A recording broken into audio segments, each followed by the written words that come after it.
네, 이제 수업 시작하도록 하겠습니다. 오늘 수업은 이제 지난 시간에 여러분들한테 안내해 줬던 것처럼 원시 미술을 이제 공부하게 될 거예요. 원시 시대의 선사 시대의 사람들이 동굴 속에다가 그려놓은 그림들을 보게 될 거예요. 사진을 아주 많이 준비를 했는데 이제 그것들을 살펴보게 될 거예요. 살펴본다라는 말보다는 감상이라는 말이 더 맞을 것 같아요.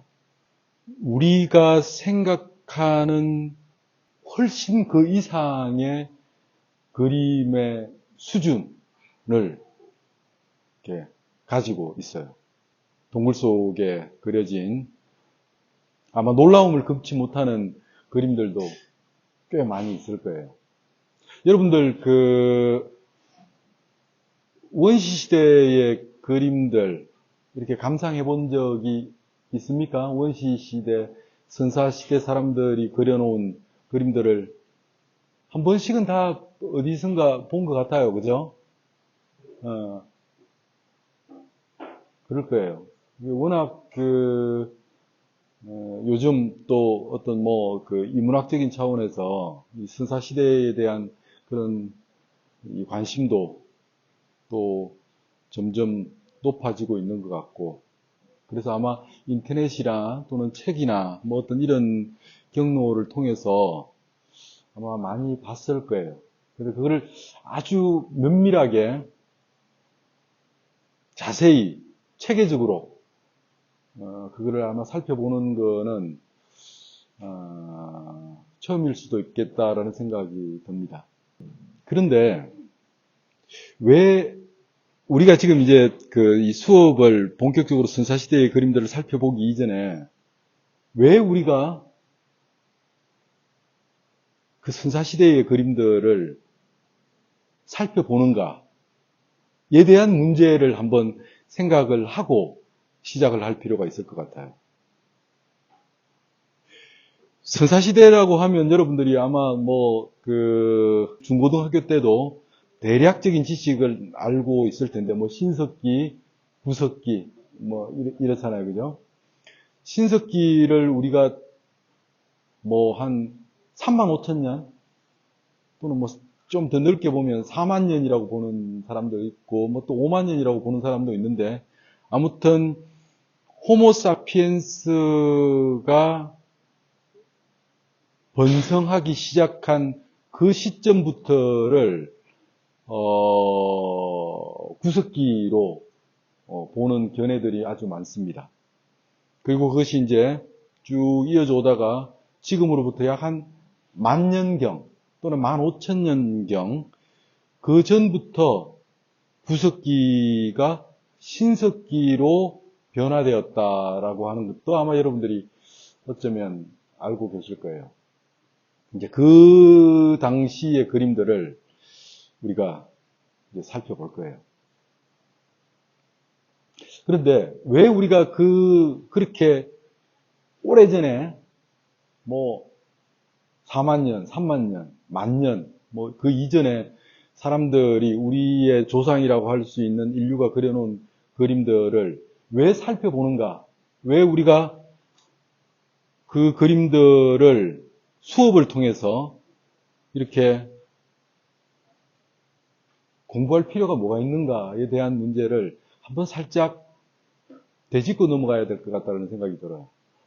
그거는 굉장히 중요한 의미가 있어요.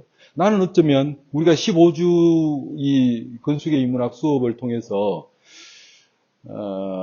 이제 현대로까지 이어지는 쭉 이 역사의 어떤 여러 단계들을 15주로 나누고 거기에서 나타나는 그림들 또는 건축의 형태들을 통해서 우리가 과거에 어떻게 살았는지 또 무엇을 추구했는지를 어떤 엿보는 이런 이 수업을 할 텐데, 그 중에서도 사실은 이 선사시대가 어쩌면 나는 개인적으로 가장 중요한 것 같다라는 생각이 들어요. 왜냐하면 언제부터 인간은 이렇게 만물의 영장이 되었는가? 지금 여러분들이 책상 위에 보면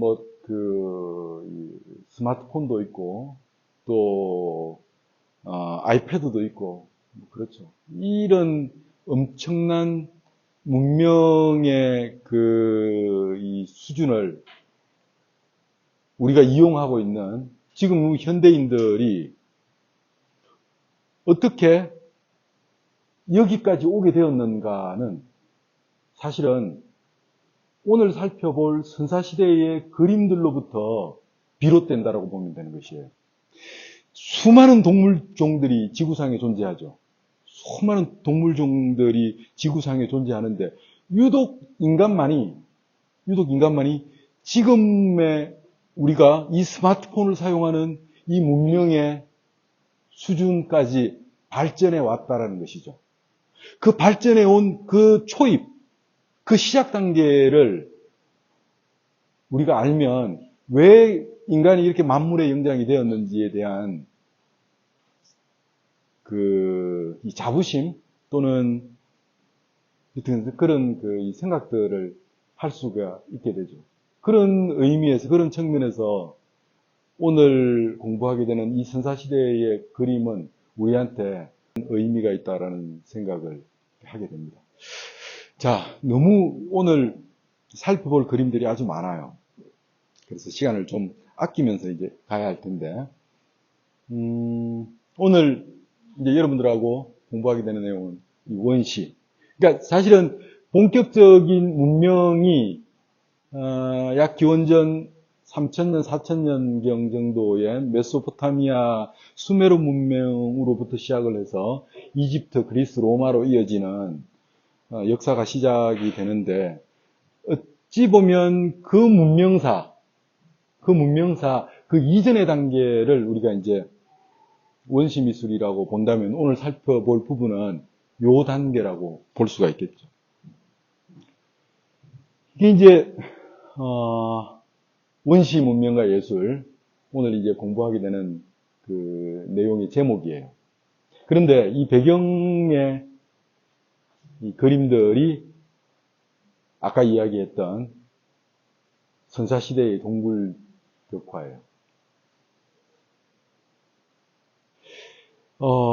선사시대의 사람들이 그림들을 생각보다 참 많이 남겼어요.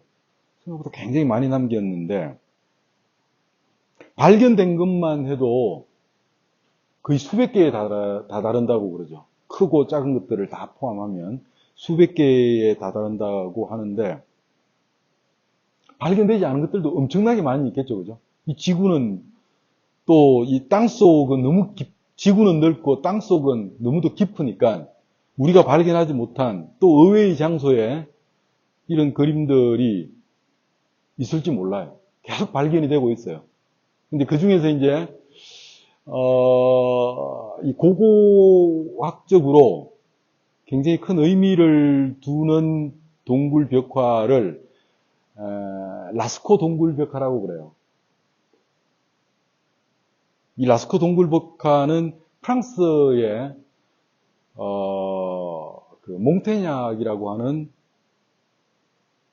지역의 동굴 속에서 발견된 유적들인데, 이게 이제 이것도 아주 우연히 발견이 되었어요. 우연히 발견이 되었는데 1940년에 그 라스코 동굴 그 인근의 마을에 장난꾸러기들이 있었는데, 아주 호기심이 많은 아이들이 있었는데, 이놈들이 탐험을 시작을 했어요. 그 탐험을 하게 된 이유는 동네의 할머니가 들려준 전설을 한번 눈으로 확인해보자 라는 생각에 이제 막 그 인근의 산들을 조사를 했다라고 합니다. 그 할머니가 들려준 이야기는 우리 마을에서 저 산 꼭대기에 그 라스코 성이라고 하는 그 성이 있는데, 그 성하고 우리 마을하고 이어주는 비밀 통로가 있다라는 이야기를 해줘요. 그래서 이제 애들이 그 통로를 찾으려고 하다가 발견을 했다라는 설도 있고, 또 뭐 그 잃어버린 개를 산책을 하다가 잃어버린 개를 찾아서 산 속을 헤매다가 이 동굴을 발견했다라는 뭐 말도 있고. 근데 그게 중요한 건 아니고, 아무튼 아이들이 이 동굴을 발견하고 이제 어른들한테 알리죠. 이 꼬마가 이 동굴을 발견한 이 장본인이에요. 그래서 이 동굴 속으로 탐험대가 탁 들어가 보니까 정말 눈을 의심할 정도로 엄청나게 큰 이 동굴, 회랑 같은 동굴이 있고, 그 동굴 속에 800점이 넘는 수많은 그림들이 그려져 있는 걸 발견을 하게 됩니다. 그래서 이제 고고학자들이 이 그림들을 이렇게 쭉 이제 조사를 하면서 이게 언제 그려진 것인지를 이제 살펴보았는데, 조사를 해보았는데, 약 4만 년에서 3만 5천 년 경부터 만 한 5천 년 전까지 계속 꾸준히 그림이 그려졌었다라는 거예요. 다시 말하면 한 2, 3만 년 동안 이 동굴이 계속 오픈된 상태에서 원시인들이 수시로 들락거리면서 여기에다가 그림들을 그렸고, 그리고 그것이 어느 순간 막혀버렸겠죠. 폐쇄되어 버린 상태로 방치되어서 아주 한 10,000년 동안, 그러니까 그야말로 10,000년 동안 거의 진공 상태 비슷한 상태에서 얘가 보존이 된 것이에요. 그러니까 이 보존 상태가 엄청나게 좋은 것이죠. 그래서 이제 이 동굴 안에는 약 3, 4만 년 전부터 약 한 10,000년, 15,000년 전까지의 그림들이 아주 다양하게 분포하고 있습니다. 다시 말하면 구석기 시대가 되는 것이죠. 구석기에 이 그려진 그림들이 신석기 그 기간 동안 딱 폐쇄되어 있다가 1940년에 장난꾸러기들에 의해서 발견이 되었다라는 것이죠. 한번 볼까요? 이게 이제 지금 그 동굴이 이렇게 이제 발견이 되고 나서 아까 그 동굴 입구가 이렇게 이제 다시 말하면 조성이 된 거죠. 개발이 된 거죠. 관광지로. 그래서 이제 이게 입구예요. 이 입구로 이렇게 들어가면 여기에 동굴들이 쭉 이렇게 이어져 있는데 회랑처럼 거기에 수많은 그림들이 이렇게 그려져 있어요. 입구로 딱 들어가면 이 동굴 속에 이런 그림들이 이렇게 그려져 있죠. 그래서 이게 이제 약간 초입이라서 이렇게 좀 좁은데 안쪽으로 들어가면 이렇게 넓은 공간도 있고 그 속에 그림들이 이렇게 그려져 있는 거예요. 이 그림들이 여러분 얼마나 큰지 이 사람을 보면 알 수 있겠죠. 그래서 보면 재밌는 거는 이 그림들이 실제 그 동물의 크기 비례와 똑같이 그려졌다라는 것이에요. 그림을 하나의 동물을 인위적으로 축소시키거나 확대시키지 않고 최대한 그 크기의 비례 근사치의 이 스케일로 이 그림을 그렸다라는 것이죠. 이렇게. 또 요거는 이제 또 다른 공간이고요. 지금은 이제 사실은 이 전기로 조명을 이렇게 설치했기 때문에 이렇게 그림들이 이제 부각이 될 텐데 원시 시대 그 당시에는 아마 어떤 이제 뭐 횃불이나 뭐 이런 것들을 들고 이 그림들을 이렇게 그렸겠죠, 그죠? 그래서 이제 이게 너무 중요한 거다 보니까, 중요한 유적이다 보니까 관광객들을 계속 들어오게 할 수가 없는 거예요. 그래서 1940년도에 이 동굴이 처음 발견이 되고 나서 1960년대까지는 이거를 이제 계속 일반인들한테, 이렇게 관광객들한테, 보여주고, 이렇게 했는데, 이것들이 이제 훼손될 우려가 있고, 그러니까, 이 라스코 동굴에서 한 200m 떨어진 곳에, 박물관처럼 이 동굴을 그대로 재현을 해놓은 라스코2라고 하는, 이제 이 박물관 같은 이 공간들을 인위적으로 만들어 놨죠. 그래서 이제 거기에다가 똑같은 이 동굴의 이 모양을 이렇게 조형물처럼 만들어서 우리가 감상할 수 있도록 이렇게 해놨어요. 이렇게. 그러니까 이 동굴의 모양을 그대로 FRP로 만들어서 거기에다가 이 그림들을 똑같이 재현해 놓은 이런 개념이죠. 나중에 여러분들도 이제 프랑스로 여행을 갈 일이 있으면 한번 들려보시길 바라겠습니다. 저는 가봤어요. 아주 정말 저는 이제 실제 그 동굴 속으로는 들어가 보지는 못하고 이미 그거는 이렇게 폐쇄된 상태이기 때문에 여기를 이제 저는 이렇게 가봤었는데 요 상태만 우리가 감상을 하더라도 아주 그냥 입이 다물어지질 않습니다. 실제로 이렇게 전시도 참 기발하게 잘하지 않았나요? 그죠? 동굴의 그 굴곡은 윤곽은 그대로 유지하는 상태로 이렇게 현대적인 공간에서 연출을 해놨다는 것이죠. 자, 이제 본격적으로 그림을 한번 우리가 살펴볼 거예요.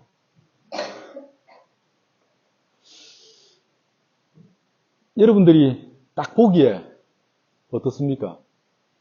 못 그렸어요? 잘 그렸어요? 정말 잘 그렸죠? 이게 거의 실물 크기로 그려진 그림들이고 아까 여러분들한테 이야기를 했듯이 그림들 중에서 가장 오래된 그림은 약 한 35,000에서 40,000년 전으로 추정을 하고 가장 최근에 그려진 그림은 한 10,000년에서 15,000년 정도로 보는데 그러니까 그 기간 동안에 수시로 사람들이 들어와가지고 어떤 사람은 이걸 그려놨을 테고 또 어떤 사람은 이걸 그렸겠죠. 그런 식으로 계속 덧칠해서 그 위에다가 그리는 방식으로 그림들을 그렸는데 그것들이 실제로 굉장히 조화롭게 이렇게 잘 그려졌다라는 것이겠죠.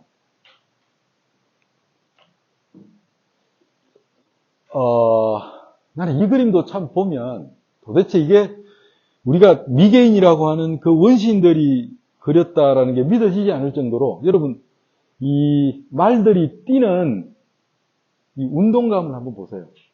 실제로. 이게 꼭 마치 미술을 아주 오랫동안 공부한 전공자가 그린 그림처럼 그 어떤 이 대상의 어떤 그런 형태라든가 또는 운동감이라든가 이런 것들이 아주 잘 표현이 되어 있죠. 그죠? 그리고 이런 양감도 보세요. 이런 그 명암을 이렇게 넣어서 마치 그림이 입체적으로 보이도록 이렇게 해놨죠. 그리고 이 그림도 정말 보면 여러분 이 말인 것 같아요. 그죠? 야생마인 것 같은데 이 말의 이 다리라든가 이 몸통 뭐 이런 것들을 한번 보십시오.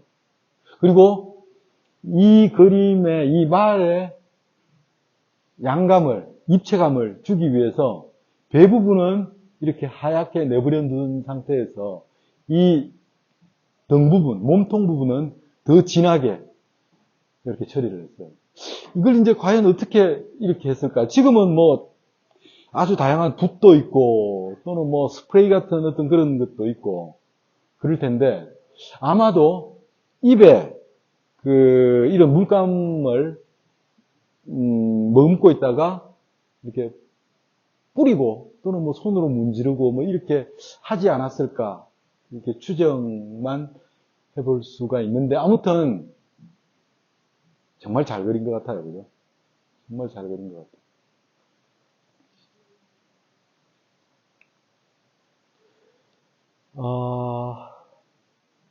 요거는 뭘 것 같습니까, 여러분? 마치 무슨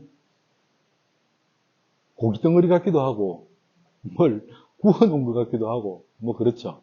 이게 뭐냐면 여러분, 이 동굴이 화산에 의해서 뭐 이게 생겨났을 수도 있을 텐데, 그러면서 동굴 표면에 이런 이 볼륨들이 있는 거예요. 이 볼륨들이.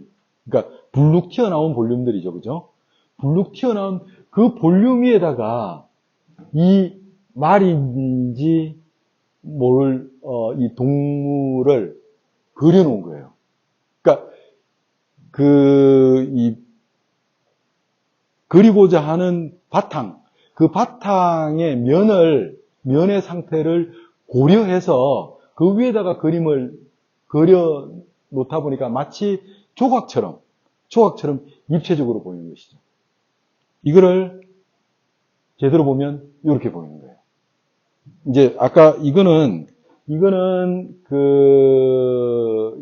불을 좀 끈 상태에서 완전히 다 킨 상태에서 본 모습이고, 요거는 이제 조명을 제대로 조절을 해가지고 이게 그림 이렇게 보면 이런 모양이 되는 것이죠. 그러니까 이 돌의 모양을 이용을 해서 소가 또는 말이 마치 웅크리고 있는 것 같은, 그러니까 이 배경의 형태를 자기가 그리고자 하는 그 동물의 모양과 일치시켜서 그렸다라는 것이죠. 그러다 보니까는 3차원적으로 보여지는 거예요. 3차원적으로. 이 동물은 이게 이제 황소 같기도 한데, 이거는 이 학자들에 의하면 지금은 멸종되고 사라져버린 오록스라고 하는 황소과의 이 동물인데, 크기가 한 5m 정도 또는 6m 정도 된다고 그러죠. 실제로 이 동굴 벽화에 그려져 있는 이 그림의 크기도 그 5m 또는 6m 정도가 된다고 그래요. 그러니까 거의 코끼리만한 소였던 것이지. 이런 것들을 우리가 이제 뭐 현대미술에서 장소성이라고 이야기를 하는데, 그리고자 하는 그 배경 상태를 감안해서 그 위에다가 그림을 표현을 하면, 이렇게 뭐 광고에서도 이제 이렇게 이런 것들을 활용하고 있죠. 아까 원시인들이 그런 볼록한 이 돌에다가 황소가 웅크리고 있는 것들을 표현함으로써 마치 조각처럼 또는 입체적으로 이렇게 나타나는 것처럼, 그죠? 이런 것들. 예를 들면 맨홀이죠. 이 맨홀에서 김이 막 이렇게 겨울 되면 이렇게 올라오겠죠. 거기에다가 이 커피의 이미지를 같이 오버랩을 시켜놓으면 실제로 이 커피에서 김이 나는 것 같은 뭐 이런 것들. 그죠? 또 이거 뭔지 알겠죠, 여러분? 페덱스가 그만큼 빨리 배송된다는 이야기겠죠, 그죠? 대륙과 대륙을 창문 하나로 전달하는 것처럼 뭐 이런 것들. 또 예를 들면 뭐 이런 칠리 소스가 얼마만큼 매운지에 대한 이 표현을 아주 기발하게 이렇게 하고 있는 이런 것들.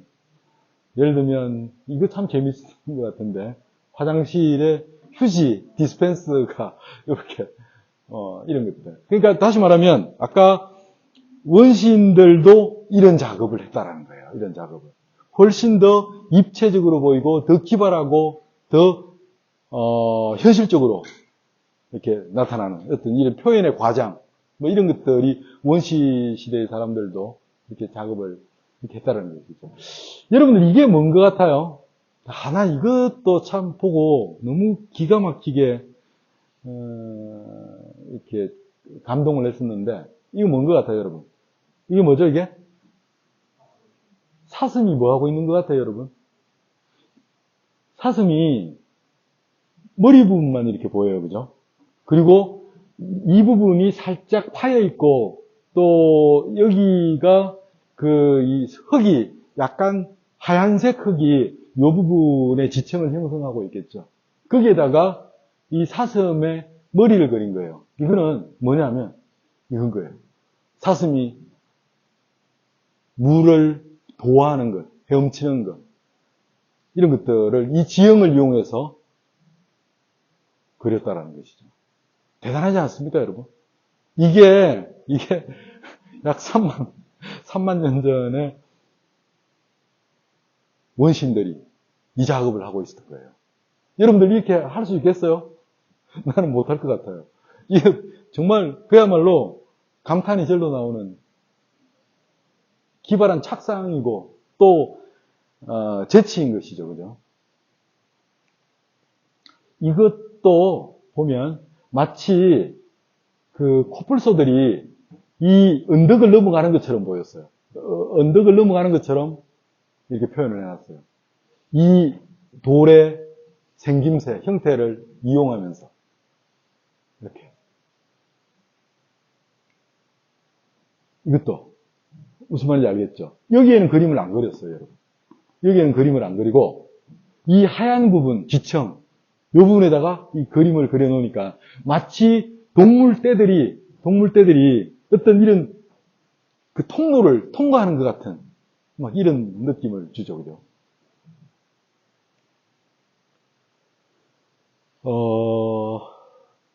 이렇게 이제 전체적으로 보면 이런 모양이 됩니다.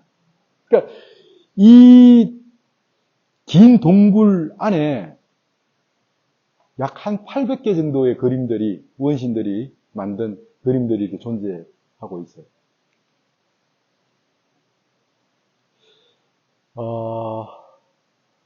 요거는 이제 또 다른 그 말의 그림인데,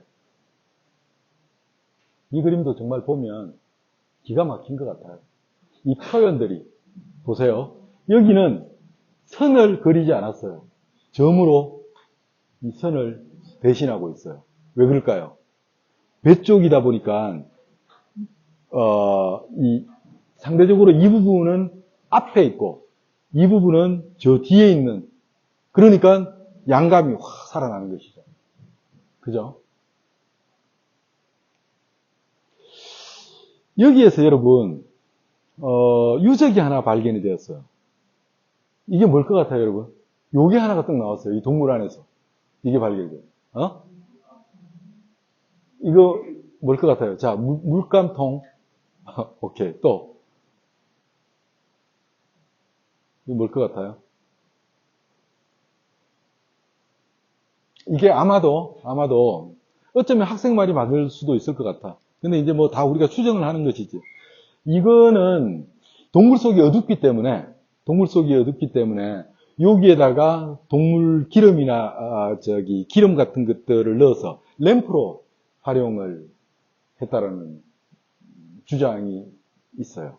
그러니까 동굴 속은 정말 어두울 거 아니야. 지금은 뭐 랜턴을 가지고 이렇게 밝히면 아까처럼 그렇게 환하게 드러나겠지만 실제로 이 동굴 안은 거의 뭐 깜깜할 정도로 어둡겠죠. 거기에서 그림을 그리려면 이런 램프가 필요했겠죠.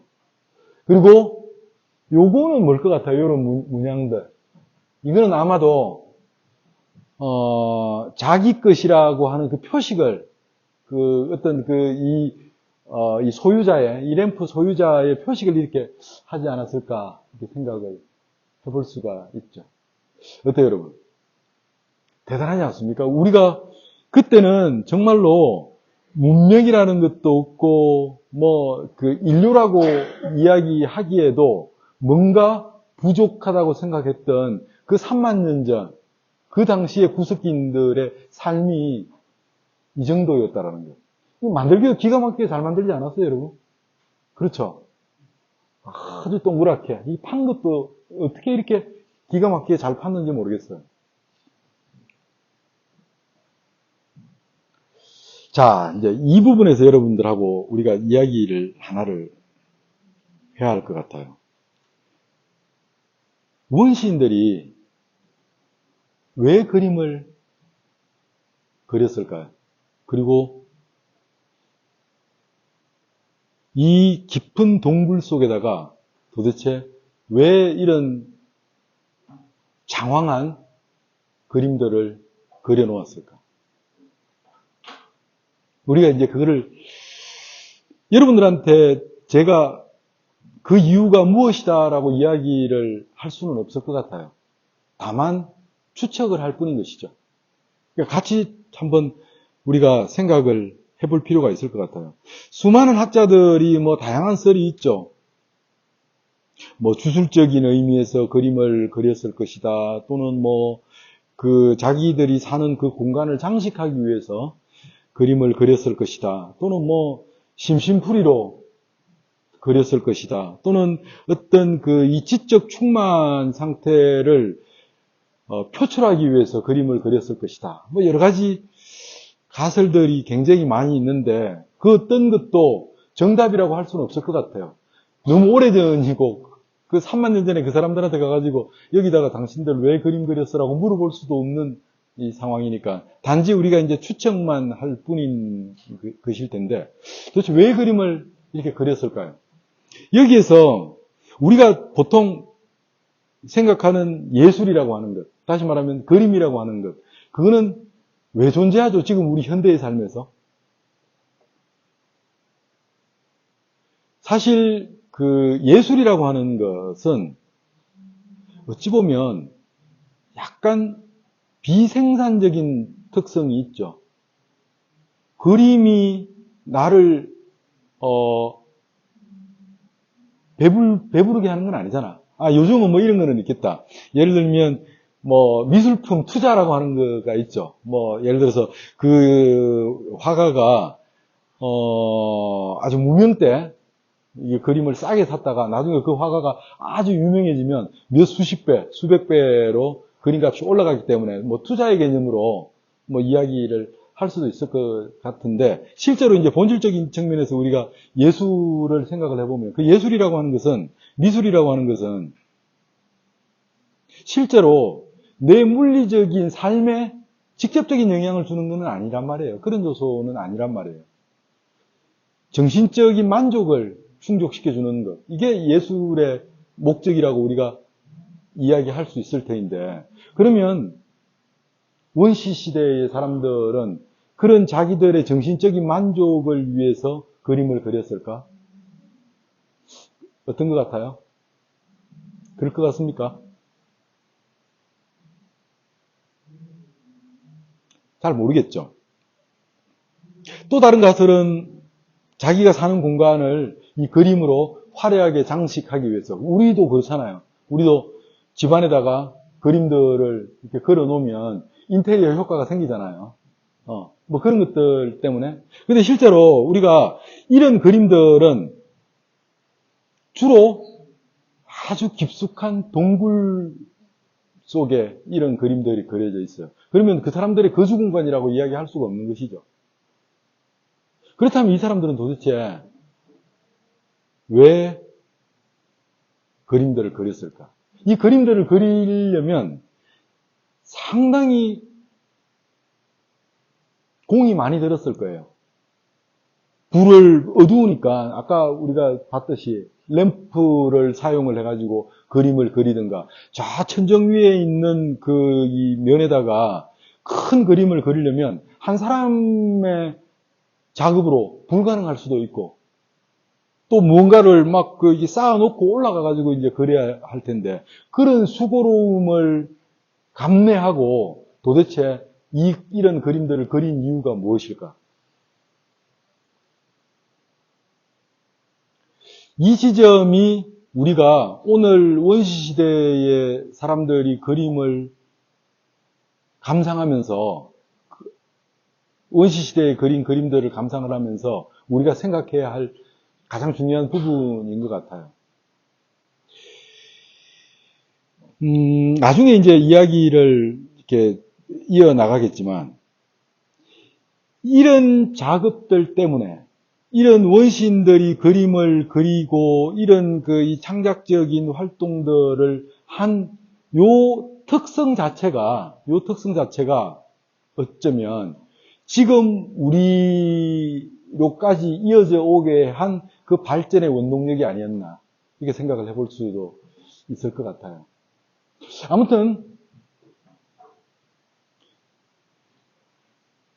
원시인들이 지금 우리가 생각하는 것처럼 그렇게 인간의 창작력, 뭐 이런 것들을 표출시키기 위해서 그림을 그리거나 그러진 않았을 거라는 생각은 들어요. 그렇다면 정말로 그 사람들 입장에서 이 그림은 도대체 어떤 의미가 있었을까? 그런 수고를 감내하면서 이 그림을 그려야 하는 이유가 무엇이었을까? 이게 이제 중요한 것 같아요. 그리고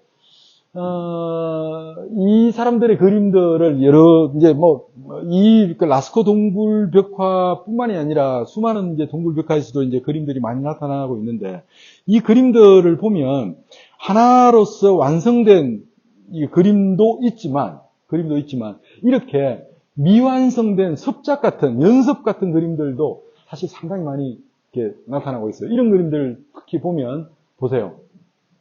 머리 부분만 이렇게 마치 연습한 것처럼 이렇게 나타나 있죠. 그림 전체의, 그러니까 동물 전체의 모양을 온전하게 그린 것이 아니라 일부분을 이렇게 부각시켜서 부분적으로 나타낸 이런 것들. 아마도 우리가 이제 보통 이렇게 그림 그리는 사람들이, 그림을 공부하는 사람들이 이렇게 많이 하거든요. 그 전체보다도 이 어려운 부분을 조금 더 반복해서 이렇게 그리는 거예요. 예를 들면 우리가 왜 피아노 연습을 할 때도 잘 안 되는 부분은 계속 반복해서 연습하잖아요. 마치 그것처럼 이 사람들도 이렇게 그림을 그렸다는 것이죠. 그렇게 그림을 연습하고 최종적으로는 이렇게 우리가 보더라도 엄청나게 잘 그린 이 결과물들이 이렇게 나타나게 되는 거예요. 특히 이 그림을 보면 이게 이제 아까 이야기했던 오록스라고 하는 이 동물인데, 이 오록스가 실제로 이제 어떤 고고학자들에 의해서 이 재현을 해보면 이런 모양이었다라고 그래요. 이제 뭐 화석도 발견이 되고, 그래서 실제로 이렇게 우리가 마치 이제 공룡뼈만 발견된 것을 거기에다가 이제 살을 덧붙여가지고 전체 모양을 유추할 수 있는 것처럼 오록스라고 하는, 지금은 멸종되었지만 이 형태를 우리가 이제 가늠해 볼 수 있을 텐데, 이 크기가 거의 차만한 크기라는 것이죠. 자, 그렇다면 과연 이 엄청나게 큰 오록스라고 하는 이 동물을 도대체 왜 그렸을까요, 여러분? 그것도 아주 깊은 동굴 속에다가 이런 어마어마하게 크고 사납고 힘센 이 동굴 속에다가 도대체 왜 그렸을까요? 어떤 마음이었을까? 아마도 아까도 이야기를 했던 것처럼 무슨 뭐 장식이라든가 어떤 창작력의 어떤 욕구를 분출시키기 위해서 뭐 이런 것들이라고 보기에는 조금 다른 측면들이 있는 것 같아요. 서양미술사라고 하는 책이 있는데, 그 서양미술사라고 하는 책을 이제 곰브리치라고 하는 사람이 그 책을 썼는데, 거기에 이런 장면이 하나가 나와요. 서양의 선교사가 아프리카에 이렇게 선교를 하러 갔대요. 아프리카 초원을 이렇게 이제 찾아갔는데, 거기에서 아프리카 목동들이 소를 이렇게 들판에서 풀을 뜯기면서 치고 있더래요. 그래서 그 장면이 너무 아름답고 근사해 보여서 스케치북을 들고 그 소들을 이렇게 스케치북에다가 그렸다라고 그러거든요. 그러니까 목동들이 도대체 저 사람들이 이 백인들이 와가지고 뭘 하고 있나를 살펴보러 이렇게 왔대요. 그러더니만 자기들 소를 도화지에다가 이렇게 그려놓은 걸 보고 막 화를 내더라고 그래요. 왜 화를 내냐면 내 소를 당신들이 가지고 가면 어떡하느냐라고 이야기를 했더라고 그래요. 이 말이 의미하는 바가 뭐겠습니까, 여러분? 그 아프리카의 그 원주민은 소의 그림과 실제로 자기가 풀을 이렇게 뜯기는 그 실제 소를 다르게 생각하지 않았다는 거예요. 동일시했다는 것이겠죠. 아마도 이 사람들은 이런 그림을 그려놓고 나면 그것이 실제로 존재하는 한 마리의 소라고 믿었을 거라는 추측을 우리가 해볼 수가 있는 거예요. 한 마리의 소를 그렸다라는 것은 한 마리의 소를 잡았다라는 것과 동일시하는 그런 관념이 있었다라는 것이겠죠.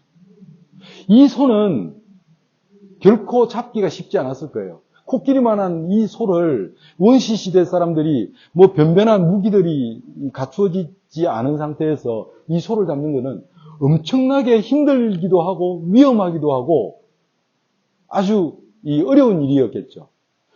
그래서 그것을 그림으로 그려놓고 대리만족했지 않았을까라는 추측을 우리가 할 수가 있는 것이겠죠. 자, 이제 지금까지는 구석시대에 이제 그려진 동굴벽화들을 살펴봤어요. 그리고 이제 신석기 시대로 추정되는 이제 그림들을 우리가 한번 살펴볼 텐데, 이거를 우리가 여러분 신석기와 구석기를 구분하는 게 사실은 이제 뭐 여러 가지 이유가 있겠지만, 뭐 이 도구의 활용이라든가 뭐 이런 것들도 있겠지만, 실제로 이제 그런 것들을 종합해 보면 연도수와 연관이 있는 것 같아요. 그러니까 다시 말하면 약 한 뭐 45,000년 전 또는 한 5만 년까지도 보는데, 거기서부터 한 기원전 한 10,000년까지를 구석기로 보고, 그 이후에 뭐 한 기원전 한 4,000년, 3,000년 여기까지를 이제 신석기로 보는 어떤 그런 측면들이 있는데, 그것들을 우리가 어떻게 알 수 있느냐? 이제 보통 이 유적들이 발견이 되면, 이런 그림들이 발견이 되면 이 시료를 조각을 조금 떼가지고 이거를 측정을 합니다. 어떤 측정을 하냐면 방사능 연대 측정기라고 하는 이 측정기를 통해서 얘를 측정을 해보면 이것들이 실제로 만들어진 그 시기를 대략 짐작할 수 있다라고 이야기를 하죠. 그래서 이제 지금 여러분들이 보고 계시는 요 그림은 그런 방사능 연대 측정기로 측정을 해본 결과 약 한 10,000년 전 또는 한 15,000년경 정도로 보고 있습니다. 다시 말하면 이제 신석기라고 우리가 이 시기상 규정할 수 있다는 것이겠죠. 아까 우리가 봤던 그 라스코 동굴벽화하고 비교했을 때 여러분들 그림이 조금 변화가 있나요? 어떤 것 같습니까? 뭔가 그림들이 아까 그 구석기 시대에 보았던 그림들은 좀 아주 디테일하고 아주 회화적이라면, 지금 여러분들이 보고 계시는 요 그림들은 뭔가 약간 기호화되어 있는 듯한, 간략화되어 있는 듯한 만화 같은 어떤 이런 느낌을 살짝 주죠. 그렇지 않습니까, 여러분? 다른 그림들도 한번 볼까요? 이렇게. 아까 우리가 라스코 동굴벽화에서 봤던 그 아주 근사한 그림과 비교해서 이 그림을 그린 배경은 비슷한 것 같아요. 그죠? 그림을 그린 배경은 비슷한 것 같은데, 동굴 속 표면의 이 굴곡은 비슷한 것 같은데, 그려진 그림들의 수준이 아까 앞에서 봤던 거하고 다시 한번 비교를 해볼까요? 이런 그림들하고 비교했을 때 그야말로 갑자기 어린아이가 그린 그림처럼 이렇게 바뀌어버렸어요. 보통 일반적으로 인간이 하는 모든 이 행위들은 시간이 지나면서 발전을 해오잖아요. 그죠? 발전을 하잖아요. 그래서 지금 우리 현대 수준의 발전의 표상은 예를 들면 여러분들이 쓰고 있는 뭐 스마트폰이라든가 이런 과학기술이겠죠. 그 원시시대에 돌도끼를 사용하던 사람들이 지금은 우주를 향해서 로켓을 쏘아 올리는 그런 발전을 이어왔단 말이에요. 근데 그것이 사실은 불과 얼마 안 됐거든요, 여러분.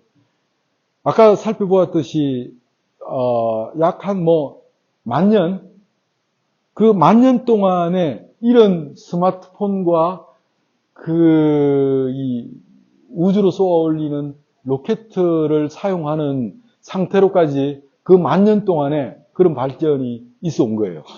그렇잖아. 그런데, 이 그림은, 아까 35,000년 전의 그림은 요거였어요. 만년 전의 그림은 갑자기 이게 돼버린 거예요. 도대체 설명이 잘 안 되고 있죠, 여러분. 아까 그 구석기 시대의 그림들을 보면 그야말로 정말 수준 높았잖아요. 마치 화가가 그린 그림처럼 엄청나게 이 예술적 완성도가 그야말로 있었는데 지금 이 그림을 보면 진짜 유치원생이 그린 그림처럼 보여요. 이게 약 한 2만 년 또는 한 3만 년 정도의 격차를 두고 어떻게 이렇게 갑자기 후퇴했을까?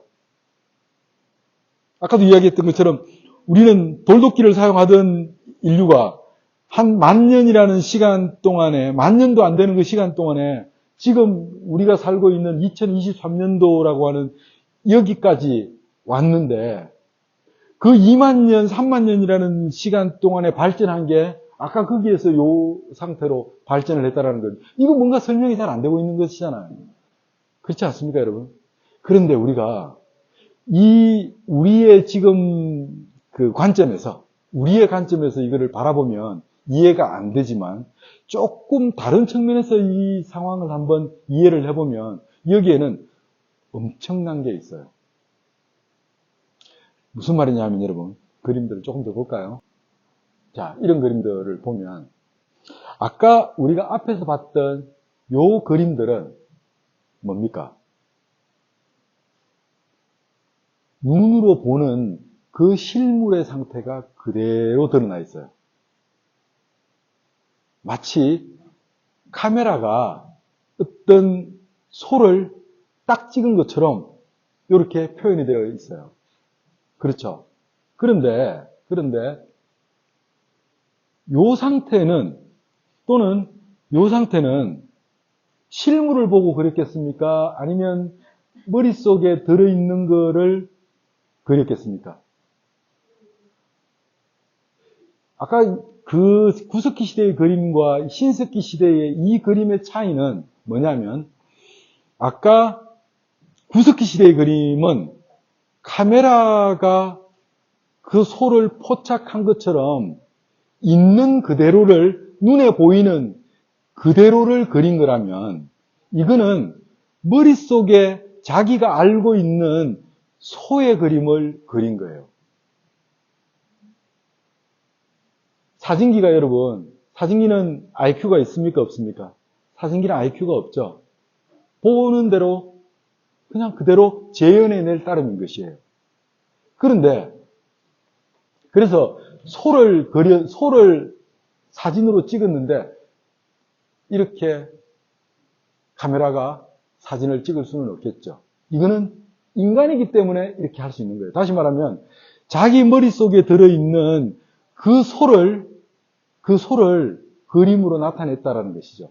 다시 말하면 이 말은 무슨 말이냐면 지식이 동원되기 시작한 거예요.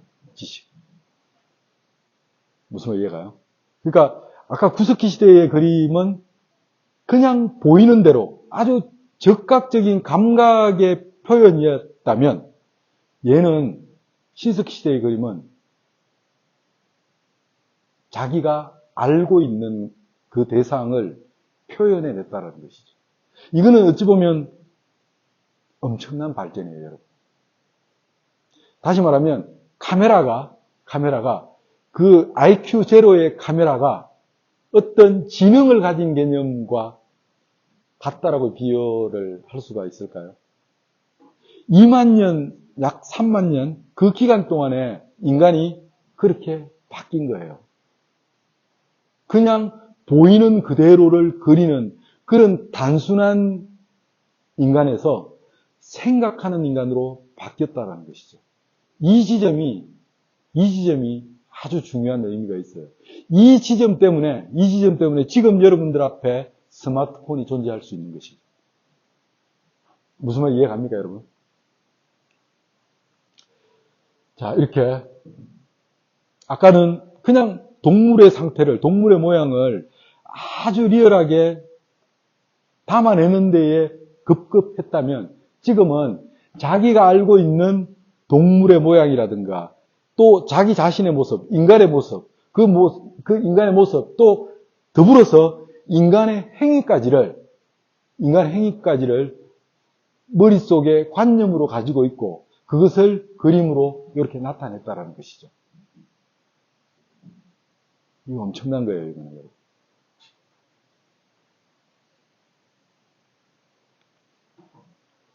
이런 그림도 발견이 되었는데 이거는 마치 외계인을 그린 것 같기도 하고 또는 우리가 지금 아프리카의 원주민들이 몸을 이렇게 이 나뭇잎이나 이런 것들로 장식한 춤을 추는 것 같은 어떤 이런 그림들도 이렇게 발견이 되었는데 요거는 아무튼 한참 이 후기 신석기 시대에 그려진 그림이 아닐까. 어떤 문화라고 하는 것이 만들어진, 형성되고 난 그 이후에 그림이 아닐까 우리가 추측을 해볼 수 있습니다. 자, 여기에서 이제 여러분, 제가 퀴즈를 하나 낼 거예요. 근데 사실은 답을 다 알려주고 여러분들한테 퀴즈를 내려고 하니까 조금 쑥스러운데, 4개의 그림들이 존재하죠. 4개의 그림들이 있는데, 여기에서 가장 오래된 순서대로 한번 이야기를 해보세요. 그거를 아주 잘 맞추면 내가 점수를 1점을 플러스를 해줄 거예요.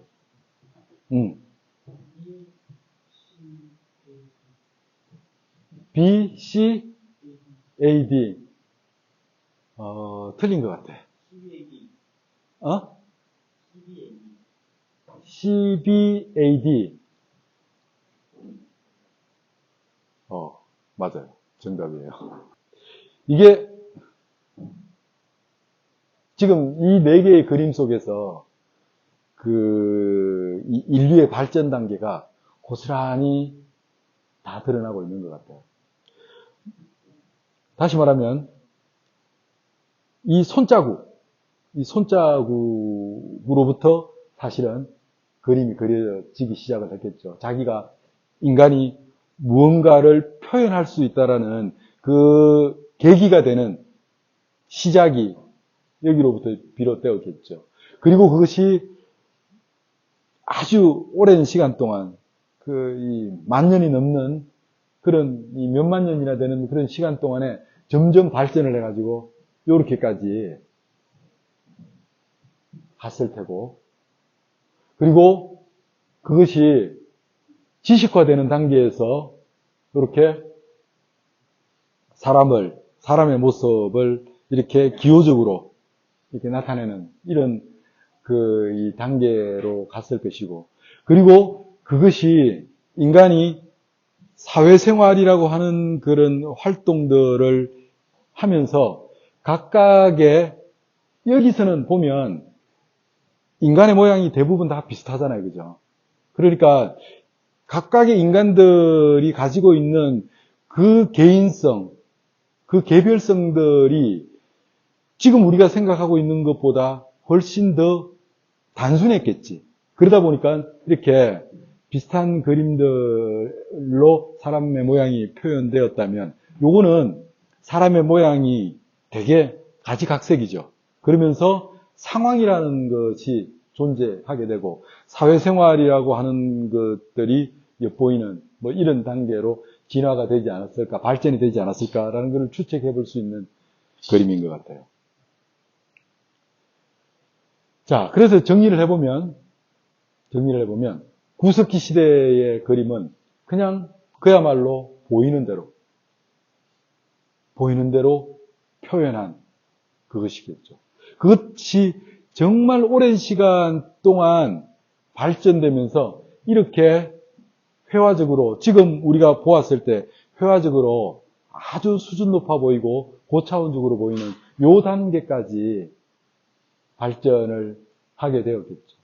하지만 그것은 우리가 지금 현대인들이 생각하는 그 지적인 단계, 그 지식의 단계가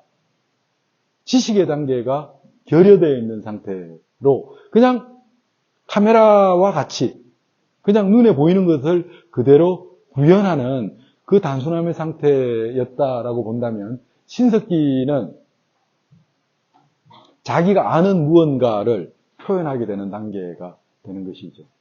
그래서 구석기는 감각적 표현이라면 신석기는 지적 표현이라고 우리가 이야기를 할 수도 있을 것 같아요.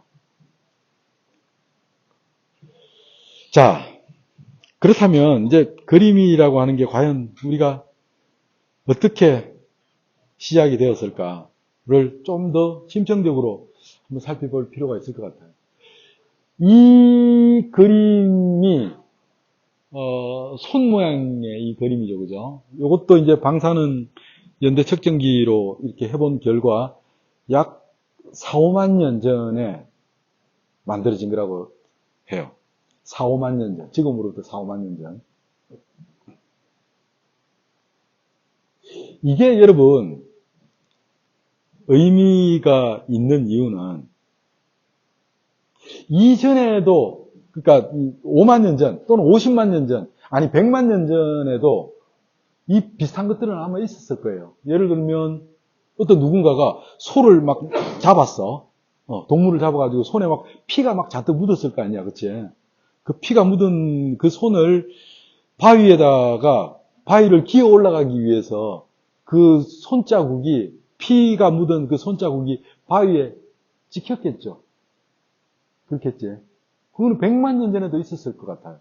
그렇지 않나요? 지금도 뭐 예를 들면 우리가 이렇게 생각해 볼 수 있는 거지 뭐. 눈이 왔으면 누군가가 거기를 걸어가면 발자국을 남기잖아. 그건 인간만 남기는 게 아니거든.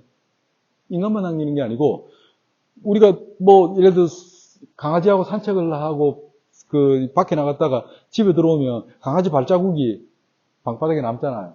그것도 어찌 보면 이런 손자국하고 겉으로 와서는 비슷해 보여요. 하지만 그것과 이것의 차이는 달라요, 여러분.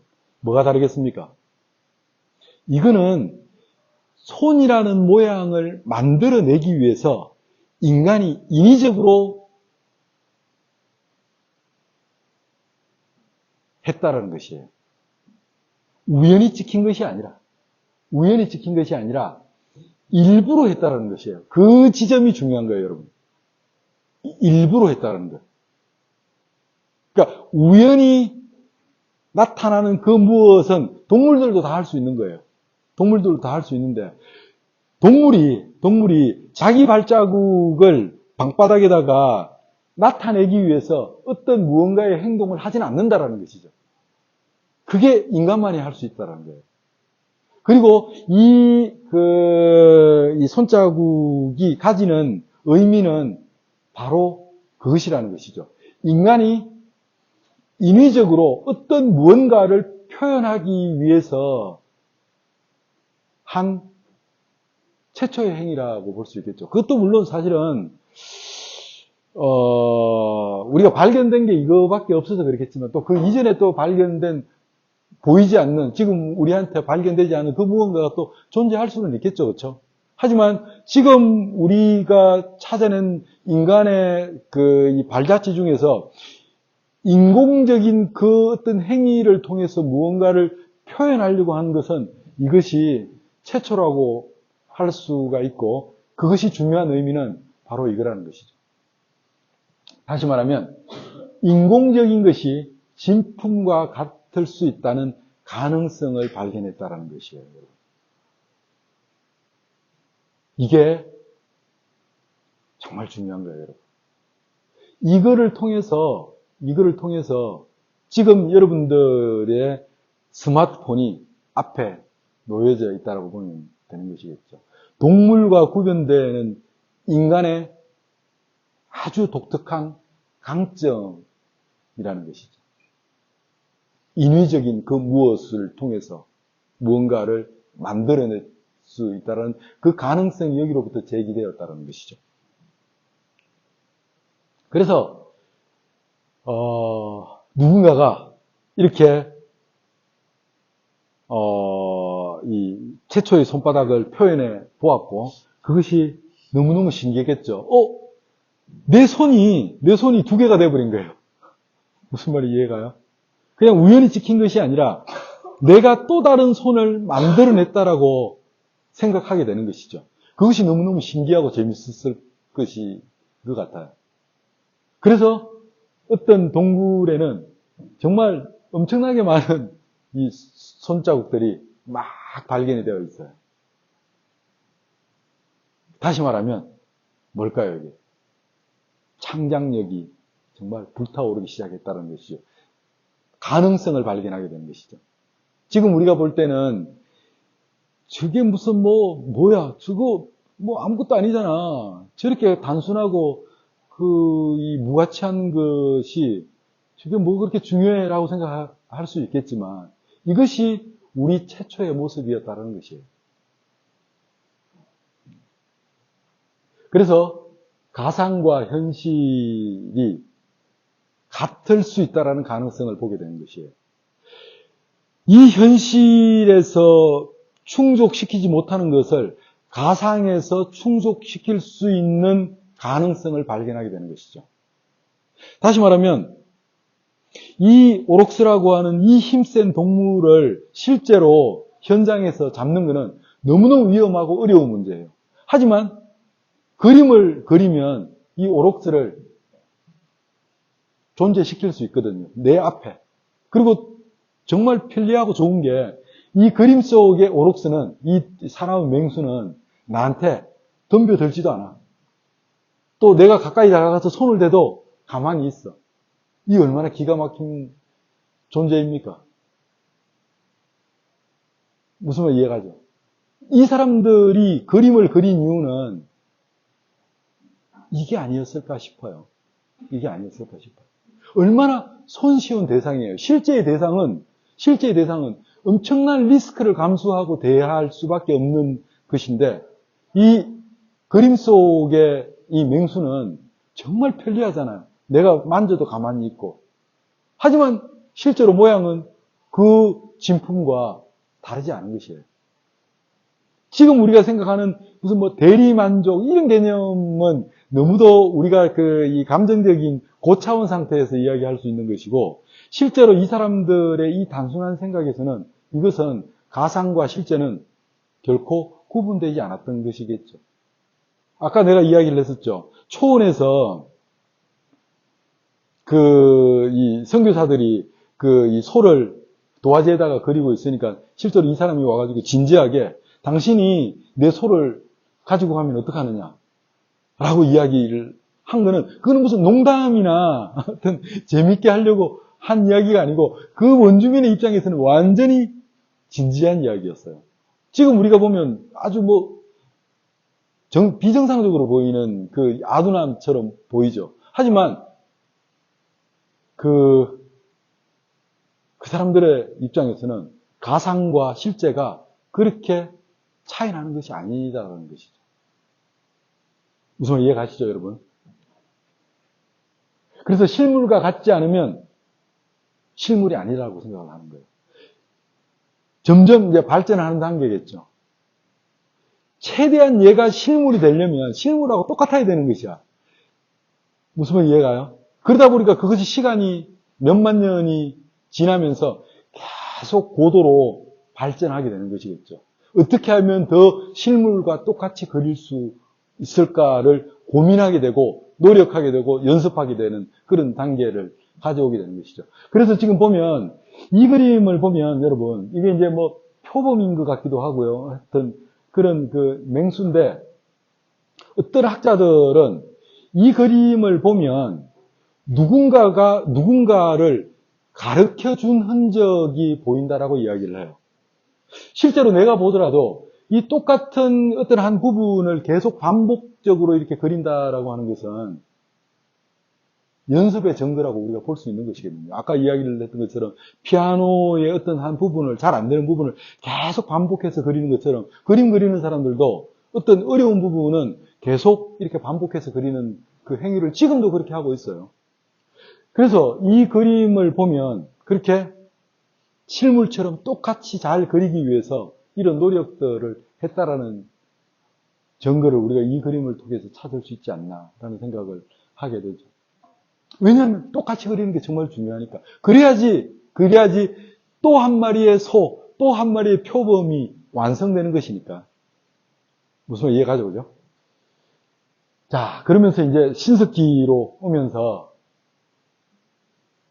자기가 알고 있는 대상을 그리기 시작합니다. 눈에 보이는 그냥 이 대상을 감각적으로 그냥 사진기처럼 맹목적으로 나타내는 것이 아니라 지적인 어떤 이 인간의 특성을 이용하면서 이제 사물을 표현하게 되는 것이에요. 그리고 이것은 이런 하나의 명제를 도출시키는 것 같습니다. 관념이나 개념이 실제와는 다르지 않다라고 하는 거예요. 자, 여러분들한테 내가 그림을 하나 그려볼게요. 자, 내가 뭘 그렸어요, 여러분? 이거 뭡니까? 응? 사과지. 그렇죠? 사과를 그렸어요. 근데 만약에 여기에 실제 사과를 사진을 한번 여기다가 내가 이렇게 놓고 이 두 개를 비교해 보면, 자, 이게 이제 실제 사과라고 봅시다. 이 실제 사과하고 이거하고 보면 차이가 많이 나요, 사실은요. 이 사과는 붉은빛을 띌 테고요. 좀 더 이렇게 이렇게 표면 같은 것들이 아주 적나라하게 있겠죠. 근데 이거는 그냥 동그라미에다가 이 단순한 이런 선만 그었어요. 그런데 여러분들은 이거를 사과라고 이야기를 하죠. 이거는 뭐겠습니까? 여러분들의 관념 속에 그 사과라고 하는 어떤 지식이 나하고 일치하기 때문에 여러분들은 나는 이걸 사과라고 그랬고 여러분들은 이거를 사과라고 보고 있는 거예요. 여러분들 지식과 내 지식이 일치한 상태가 되기 때문에 이것을 사과라고 보는 것이죠. 언어도 마찬가지예요. 언어도. 그렇잖아요. 언어도. 여러분들 자, 요거 한번 봐요. 내가 뭐라고 썼어요? 그렇잖아요. 통하잖아. 다시 말하면 이게 지식이라는 거예요. 이 관념이 일치하는 것. 주체인 나와 대상인 타자가 똑같은 관념을 소유하는 것. 이게 지식인 것이죠. 다시 말하면 이 신석기 시대의 사람들은 이렇게 단순한 이런 형태로 이거를 그리더라도 이것이 사람이고 이것이 개라고 하는 것을 같이 믿었던 거예요. 그 지식이 공유될 수 있었고 교류될 수 있었다는 것이겠죠. 이 점이 굉장히 중요해요, 여러분. 아시겠죠? 그래서 아까도 이야기를 했던 것처럼 이 사과라고 하는 내가 이렇게 몇 개의 선으로 그냥 단순하게 그린 이 사과라고 하는 이 관념이 이 실제의 사과하고 다르지 않다라고 하는 이 지점. 이게 지식이고 관념이라는 것이죠. 그리고 또 무엇보다도 구석기 시대에는 동물들의 그림이나 이런 것들은 굉장히 많이 있었지만 사람의 모습을 그리지는 않았어요. 그러니까 구석기 시대 사람들도 자기 친구들이 있었을 거 아니에요, 그죠? 집단 생활을 했을 테니까. 이 동료들이 있었을 텐데, 그 사람들을 그리지는 않았어요. 그런 그림들은 지금까지 발견되지는 않았어요. 후대에 와가지고 우리가 신석기라고 할 수 있는 그 시기에 와서 사람들의 모습을 그렸다는 것이겠죠. 이거는 다시 말하면 무슨 말이냐. 그 의식이 조금 더 복잡해졌음을 의미하는 것이겠죠. 그렇잖아요. 단순히 그냥 배가 고파서 무언가를 잡아먹고 하는 아주 어떤 그런 이 생물학적인 욕구만 충족시키는 것이 삶의 전부였던 사람들한테 내가 누구인지, 인간이라고 하는 게 무엇인지를 생각하는 것은 별 의미가 없는 거예요. 예를 들면 사자가, 또 코끼리가 자기가 사자임을 자각하지 않거든요. 배가 고프니까 사슴을 잡아먹는 것. 그냥 그게 중요한 것이지.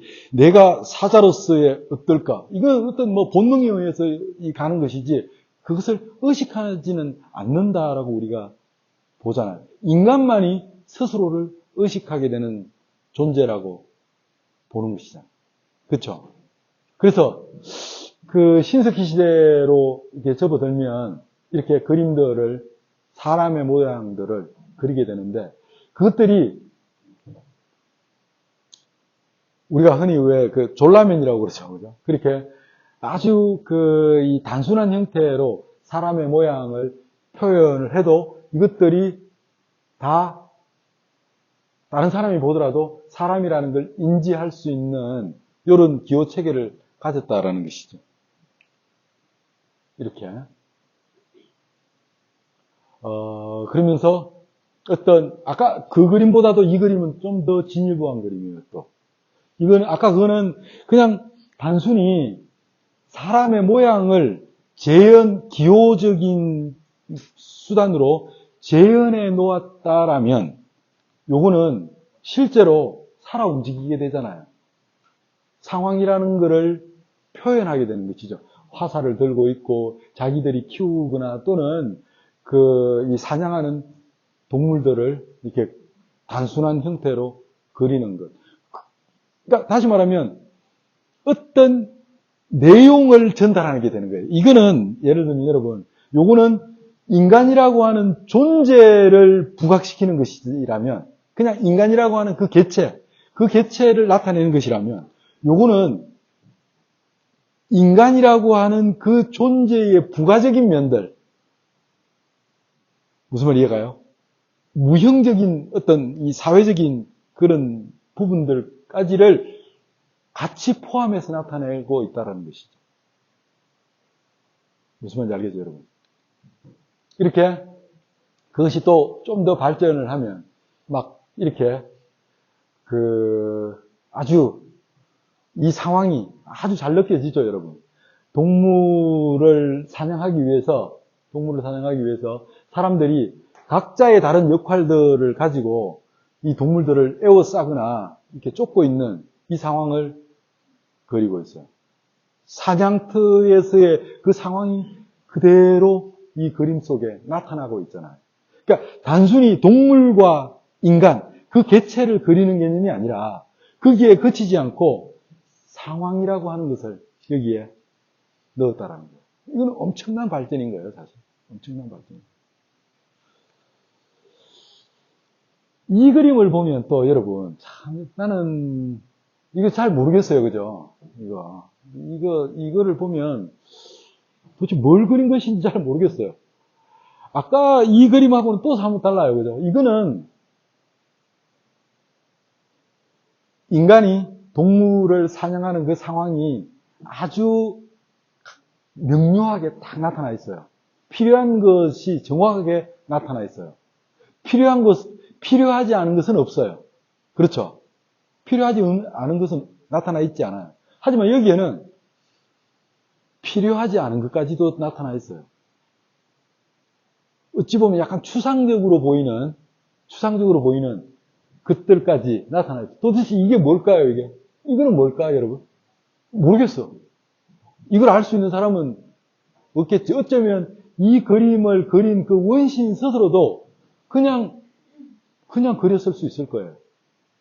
그게 뭐라고 이렇게 딱 나는 이걸 표현해야지 라는 생각을 가지지 않은 상태에서 이거를 그렸을 수도 있을 것 같아요. 불필요한 것들도 그렸고 꼭 명료하지 않은 것들도 나타내려고 하는 어떤 이 행위가 있었다는 것이죠. 나는 여러분 이 그림이 되게 중요한 이유는 이게 이런 과정을 통해서 인간의 문화가 일어나지 않았나 하는 생각을 해요. 인간에게 문화적인 측면이 가미되기 시작한 어떤 흔적이 아닌가 하는 생각을 하는 것이죠. 문화는 여러분 어찌 보면 굉장히 비생산적인 것이에요. 그렇죠? 문화가 아까 그런 이야기를 했었죠. 예술이 우리 밥 먹여주는 거 아니란 말이야. 노래를 부르면 배가 부릅니까? 전혀 아니잖아. 어떤 인간 행위의 부가적인 활동이 노래를 부르거나 그림을 그리거나 뭐 이 하는 게 이게 문화적인 것이잖아. 이거는 어찌 보면 비생산적이거나 또는 소모적인 것이에요. 심지어는. 왜냐하면 노래를 부르면 힘을 써야 되고 그러면 내가 먹었던 이 밥이 그 에너지가 충나잖아. 약간 비생산적인 것이지. 소모적인 것이지. 그런데 그거를 기꺼이 우리가 감수하죠. 기꺼이 감수하죠. 그게 문화잖아. 그런 측면이 나는 이 그림 속에서 보이는 것 같아요. 그래서 참 이 그림이 되게 나한테는 이게 중요해 보여요. 자, 또 다른 거 한번 봅시다. 그렇다면 그림은 호모사피엔스만 그림을 그린 것이냐? 여러분 뭐 아마 잘 알고 계실 거예요, 그죠? 호모사피엔스가 출현하기 전에 네안데르탈인이라고 하는 또 인간의 어떤 인간과 비슷한 뭐 거의 인간의 모습이라고 이제 우리가 추정을 하는데 그런 종족들이 있었죠. 근데 이제 네안데르탈인은 보면 실제로 내가 아까 나는 뭐 이런 이 생물학적인 역사 뭐 이런 것들을 내가 잘 이렇게 좀 무지한 상태라서 수업 들어오기 전에 대충 이렇게 한번 봤어요. 보니까 네안데르탈인이 번성하게 되는 것은 약 40만 년 전, 뭐 그때로 보되 그리고 나서 한 기원전 5만 년 전 이때에 멸종했다라고 이렇게 네이버 지식인에 이렇게 나와 있더라고. 그리고 호모사피엔스는 네안데르탈인이 멸망하는 멸종하는 그 지점에서 나타나기 시작을 하고 번성을 했다라고 이야기를 하더라고요. 근데 실제로 네안데르탈인은 호모사피엔스하고 비교했을 때 외형상으로는 그렇게 많은 차이가 없다라고 그래요. 조금 키가 작았을 뿐인 것이지 실제로 그렇게 외적으로 그렇게 많은 차이는 없다라고 이제 이야기를 하는데 왜 네안데르탈인은 멸종을 하고 지금 우리 현생 인류라고 하는 이 호모사피엔스는 지금 스마트폰을 사용하는 요 단계까지 왔을까? 이게 사실은 엄청난 차이가 있겠죠. 엄청난 차이가 있겠죠. 그 차이를 극명하게 드러내는 것이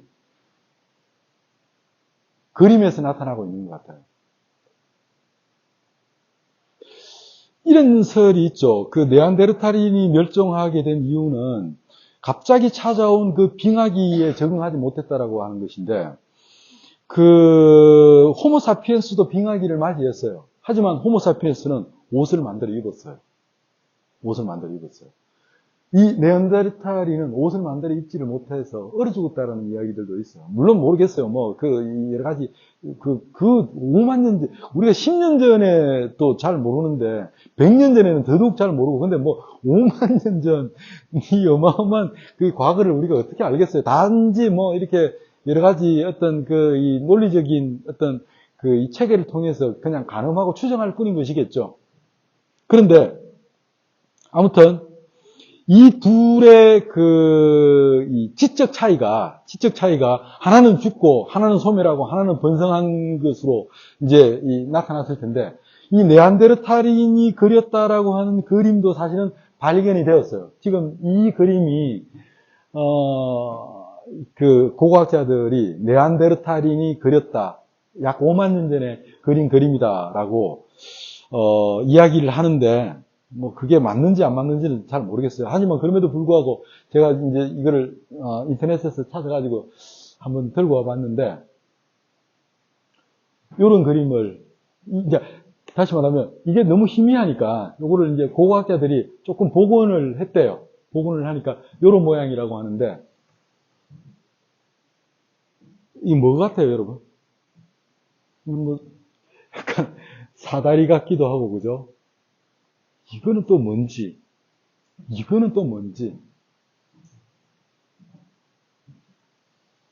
이게 네안데르탈인의 수준이었다라는 거예요. 이 당시에 호모사피엔스는 아까 그런 현란한 소그림을 그릴 수 있는 단계였고, 이게 사실은 이제 네안데르탈인이 멸종 직전 완전 후대에, 그러니까 40만 년 전에 네안데르탈인이 출현했다라고 이야기를 하는데, 그 수십만 년 동안에 발전한 결과가 요걸 하면, 호모사피엔스의 아까 거의 초기라고 할 수 있는 그 상황이 아까 우리가 살펴봤던 그런 그림들이란 말이에요. 그러니까 인간의 질 자체가 완전 다른 것이지. 그러니까 이 사람들은 멸종했고, 호모사피엔스는 지금 여러분들한테까지 다다랐고, 이렇게 되겠죠. 그죠? 이 예술의 힘이라고 하는 게 그 자체가 중요한 것이 아니라, 우리가 이 오래된 예술을 보면서 그때의 그 상황들을 우리가 그 무형적인 것들을 짐작할 수 있다라는 측면에서 그 예술의 의미가 있다라고 우리가 수업 첫 시간에도 이야기를 했었는데, 이걸 우리가 예술이라고 해야 할지, 어떤 그 흔적이라고 해야 할지는 모르겠지만, 아무튼 이 두 개의 개념이 그러니까 이 호모사피엔스와 네안데르탈인의 이 그림 두 개를 통해서 이 사람들의 멸종 이유와 또 그 호모사피엔스의 번성 이유가 사실은 여기에서 우리가 가늠되고 유추될 수 있다는 것이겠죠. 그리고 또 이 그림을 보면 또 재밌는 게, 요거는 아까 라스코 동굴벽화가 아니고 또 다른 데서 발견이 된 것인 것 같은데, 이게 내용이 여러분 대충 보시면 아시겠습니까? 다란 이 오록스 소가 있어요, 그죠? 이 소가 있고, 사람이 새같이 비슷한 이 사람이 이 소한테 다쳤는지 기절한 것 같은 느낌도 있고요. 여기에 창이 이렇게 있어요. 창 같아요. 이 창 때문인지는 모르겠지만 이 소의 배가 상처를 입어서 내장이 터져나온 것 같은 느낌을 주죠. 이 그림을 이렇게 그렸어요. 이 새는 또 뭔지 잘 모르겠어요. 이걸 이 사람들한테 직접 물어보지 않아서 우리가 알 수는 없지만, 이제 여러 가지 어떤 그런 느낌으로 추정을 할 뿐인 것이겠죠.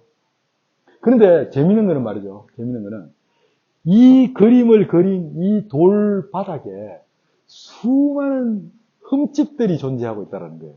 흠집들. 지금 이런들 이게 보입니까? 이 허여무리한 것들. 이게 무언가를 던져가지고 이 돌에 상처를 입힌 거예요. 무언가를 던져가지고. 그러니까 다시 말하면 아마 이 그림이 어떤 부적이라고 생각을 하고, 또는 어떤 상징물이라고 생각을 하고, 얘를 창을 던지거나 돌을 던져가지고 맞추면 실제의 그 사냥에서 어떤 좋은 결과가 있을 거라는 기대를 가지고 이것을 하지 않았을까라는 추적을 해보는 것이죠. 그러니까 사냥 나가기 전에, 자, 이렇게, 이 그림에다가, 이렇게 사냥의 성공을 위해서 돌을 던져서, 이렇게 만약에 잘 맞히면, 오늘 사냥 감이 좋아. 또는 못 맞히면, 오늘 좀 왠지 찝찝해. 내일로 미룰까? 뭐 어떤 이런 판단을 하지 않았을까라는 생각을 하는 것이죠. 그런데 우리가 여기서 이 그림을 보고 느낄 수 있는 것은 뭐냐면 이거죠. 그림 속 소를 제압하면 현실에서도 그렇게 될 거라는 믿음. 요 지점이 중요한 것 같아요. 이거는 구석기 시대의 사람들한테는 결코 찾아볼 수 없는 아주 고차원적인 인간의 특징이 여기에서 발현되는 것이겠죠. 무언가를 보이지 않는 어떤 힘을 믿는다라는 거예요. 보이지 않는 힘. 그렇잖아요. 이게 이 그림에다가 돌을 던지는 이 행위 자체가 이것도 사실은 소모적인 거잖아요. 운동을 해야 되니까. 던져야 하고 돌을 어디서 찾아와서 일을 맞춰야 하고 하는 그 소모적인 거를 기꺼이 한다는 것은 보이지 않는 어떤 하나의 힘이 존재하고 그것이 내 현실에 영향 줄 거라는 그 믿음을 가지고 있다는 것이에요. 이 지점.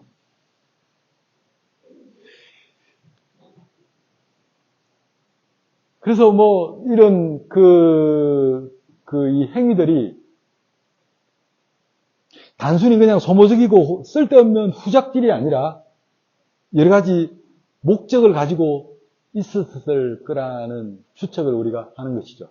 다시 말하면 돌을 던져서 정확하게 맞추는 훈련 또는 실제로 그 동물과 맞닥뜨리기 전에 그 상황을 그림으로 한번 체험해 보면서 거기에 적응되는 그 상황 또 어른들이 아이들한테 얘들아 사냥은 이렇게 하는 것이란다. 사냥은 이렇게 큰 동물들을 내가 창으로 던져서 얘들을 잡아야 하기 때문에 되게 조심해야 해. 라고 하는 어떤 그런 교육의 목적으로 여러 가지 이 가설들이 있을 텐데 우리가 추적을 할 수가 있을 텐데 이런 것들을 엿볼 수가 있게 되는 것이겠죠.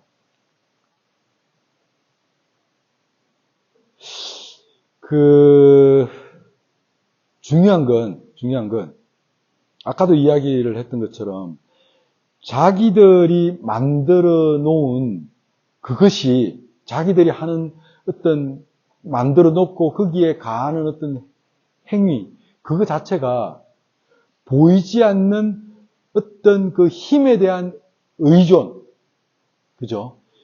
이거를 나타낸다라는 것이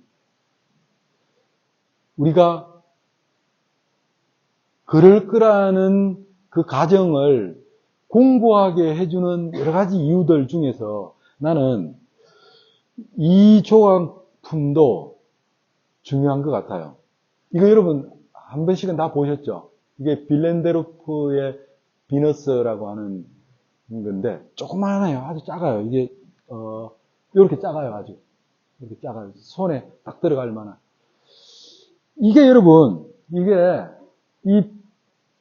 이제 독일의 빌렌도르프라고 하는 지역에서 발견이 된 이 신석기의 유적인데 이게 많이 발견이 되었어요. 사실은 요 비슷한 것들이 다른 데서도 쭉 발견이 되는데 과연 다 공통점이 있죠, 그죠? 그 공통점이 뭡니까? 몸매가 완전히 끝내주죠. 그래서 아까 요거를 빌렌도르프의 비너스라고 하는 이유가 이게 무슨 비너스야? 비너스는 아주 늘씬하고 아주 몸매가 아주 좋아야지 그게 아름다워야지 비너스인 것이잖아. 그런데 그 비너스는 고대 이후에 지금까지 우리가 믿고 있는 아름다운 인간의 표상이 비너스예요. 그렇죠. 하지만 그 이전에는 과연 지금 우리가 아름답다고 생각하는 그 기준하고 같은 것이었을까? 그렇지 않았을 거라는 거예요. 왜냐하면 사람들은 항상, 인간은 이해타산적인 존재예요. 이해타산적인 존재. 이 이해타산적인 존재에는 무슨 의미가 있냐면, 필요하기 때문에 그 무언가를 한다는 거예요. 필요하기 때문에.